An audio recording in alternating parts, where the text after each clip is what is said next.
एक बार कोई बड़ा हो जाए तो फिर छोटा होने के लिए परेशान रहे वह। कई लोग तो अचानक फैक्ट्री कम पड़ गई, घाटा पड़ गो, फांसी लगा के मर गए। क्यों? जिस भोग में, जिस ऐश्वर्य में जीते थे वो तो अब है नहीं, वो तो सब लॉक हो गया, सब ब्लॉक कर दिया, सील ठोक दी सब जगह। अब कैसे जिएंगे? ये भोग कैसे करेंगे? ये अय्यासी कैसे करेंगे? तो फांसी लगा के मर गए। अरे भाई मर क्यों रहा बब्बा? तेरे बाप दादे पर पहले नहीं था, तुझ पे भी नहीं था, ये आया है आज फिर गया। तो 40 साल पहले वाली ऋतु आ गई है, अगले 10 साल में तू फिर से राजा बन सकता है, मरने की जरूरत नहीं है। खड़े होना सीखो।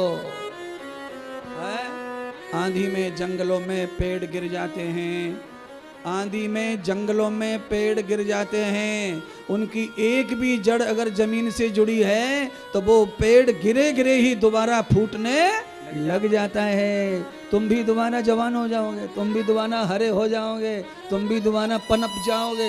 इसीलिए घाटा पड़ने पर, गरीबी आने पर मौत की जरूरत नहीं है, जीवंत रहना है और खड़ा करना है। गरीबी का अपना मजा है, अमीरी का अपना मजा है, मिडिल क्लास का अपना मजा है। अब गरीबी का मजा बताओ गुरुजी, गरीबी में कौन मजा लूट रहा है? गरीबी में मजा कौन लूट रहा है? एक तो बताओ गुरुजी, गरीबी में मजा, गरीबी का मजा सुनो। गरीबी का मजा ये है कि न्योता भेजा दुर्योधन ने, ए कृष्ण हमारे महल में पधारो भोजन के लिए। 56 प्रकार के भोजन है, सोने की चौकी, सोने की थाली और सब सोने का है। भगवान ने, कृष्ण ने हाँ बोल दिया, हाँ बोल दिया। क्या क्या बनाया भाई? तो कहा उज्जैन की दाल बाटी चटनी। भगवान लपक के पहुंच गए, पर भगवान जैसे ही दुर्योधन के घर के सामने पहुंचे भगवान का चित्त बदल गया। क्यों? दुर्योधन की गली में ही दुर्योधन के चाचा रहते थे विदुर, उनके पास में घर था नहीं, वो झोपड़ी में रहते थे। आज उनके घर में बथुआ बनो, बथुआ की साग बनो बथुआ को। वहां न्योता भी नहीं था, वहां न्योता नहीं था कृष्ण भगवान को, और भगवान को बुला के खिलाने जैसा सामग्री भी नहीं है। बथुआ कौन खाए, घास कौन खाए? पर भोजन करते समय रूखा सूखा जो विदुर खाते थे उसमें से रोज भगवान को भोग लगाते थे। तो आज भगवान ने दुर्योधन का छोड़ करके विदुर का बिना न्योते का बथुआ खा लिया। इसीलिए गरीब होने में भी मजा है। पर गरीब कैसा होना चाहिए? गरीब क्या करते हैं आजकल के गरीब? जो गरीब है ना वो देसी पीते ठर्रा और पड़े रहते हैं नाले के बगल में, दिन भर मजदूरी करेंगे, दिन भर ईंट फोड़ेंगे, दिन भर गड्ढा खोदेंगे, दिन भर ईंट गिलाया करेंगे और पी के पड़े रहेंगे, पी के पड़े रहेंगे, बीड़ी पिएंगे, गुटखा खाएंगे। अब ऐसे गरीबों की कोई सुनवाई दुनिया में नहीं है। गरीब होना श्राप नहीं है, पर आदमी को अपने परमात्मा से नित्य जुड़े रहना चाहिए। आवश्यकता यह है मना।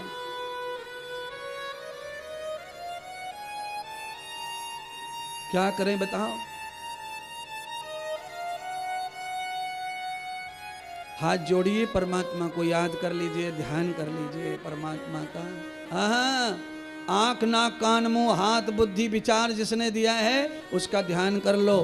कल अंतिम दिन है कथा का, 1 से 4 कथा में संडे। सब लोग जो रह रहे हैं टीवी पर बैठे हैं अगल बगल में, सब आ जाना कल। और आज हमारे यहाँ गरबा का कार्यक्रम है 8 से 10, सब लोग आना। रात को आखिरी आनंद लेंगे, रात में गरबा का कार्यक्रम है। ये भी गोपी कृपा हो जाएगी। आज कात्यायनी की कथा हुई है, कल विश्राम है। कल कथा करने के बाद 4 बजे भोजन प्रसादी है। कोई भी बिना भोजन के कल यहाँ से ना जाएं। 4 बजे सबको प्रसादी ग्रहण करना है। सब लोग कल आएंगे तो कल सब भोजन करके भी जाएंगे। और आप सब जानते हैं कि जल्दी से जल्दी डायबिटीज़ हॉस्पिटल, किडनी का हॉस्पिटल हम बनाने जा रहे हैं उज्जैन की पावन धरती पर। आप सबके सहयोग से महाकुबेर जी का दिव्य भव्य मंदिर भी निर्माण करने की योजना में है। पर हॉस्पिटल तो 100% बनने ही वाला है, उसके लिए योजनाएं चल रही हैं।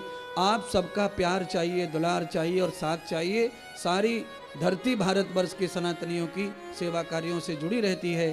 तो सबसे ही मैं प्रार्थना कर रहा हूँ, जो जहाँ बैठ के सुन रहा है आइए इस हॉस्पिटल की सेवा कार्यों से सब लोग जुड़ेंगे और इस हॉस्पिटल को कुंभ से पहले पहले 2028 से पहले पहले साधु संतों की सेवा में समर्पित करना है। संत सेवा हॉस्पिटल का नाम है, ये बनेगा साधु महात्माओं की सेवा के लिए, जरूरतमंदों की सेवा के लिए निशुल्क।